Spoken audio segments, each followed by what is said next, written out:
Hello, my dear companions. Today in A Course in Miracles classroom, we have reached lesson 26. Lesson 26, it's a good one. My attack thoughts are attacking my invulnerability. Here we go. It is surely obvious that if you can be attacked, you are not invulnerable. You see attack as a real threat. That is because you believe that you can really attack. And what would have effects through you must also have effects on you.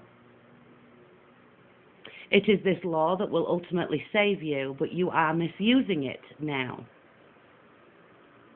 You must therefore learn how it can be used for your own best interests, rather than against them. Because your attack thoughts will be projected, you will fear attack. And if you fear attack, you must believe that you are not invulnerable. Attack thoughts therefore make you vulnerable in your own mind, which is where the attack thoughts are, in your mind. Attack thoughts and invulnerability cannot be accepted together. They contradict each other. The idea for today introduces the thought that you always attack yourself first.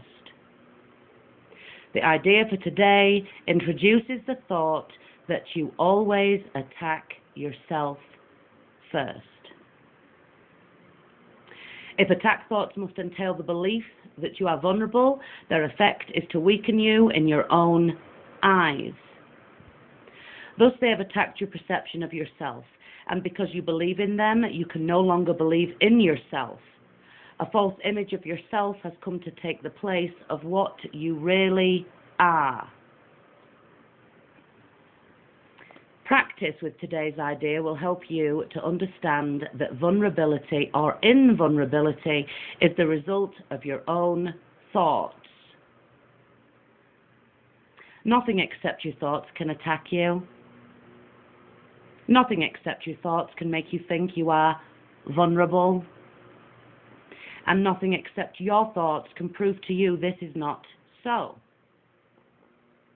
6 practice periods are required. Again, 6 today. In applying today's idea, a full 2 minutes should be attempted for each of them. Although the time may be reduced to a minute if the discomfort is too great. Do not reduce it further. The practice period should begin with repeating the idea for today, then closing your eyes and reviewing the unresolved questions whose outcomes are causing you concern. The concern may take the form of depression, worry, anger, a sense of imposition, fear, foreboding, or preoccupation. Any problem as yet unsettled that tends to recur in your thoughts during the day is a suitable subject. You will not be able to use very many for any one practice period because a longer time than usual should be spent with each one. Today's idea should be applied as follows. First, name the situation. Tamsin, I am concerned about my tribe.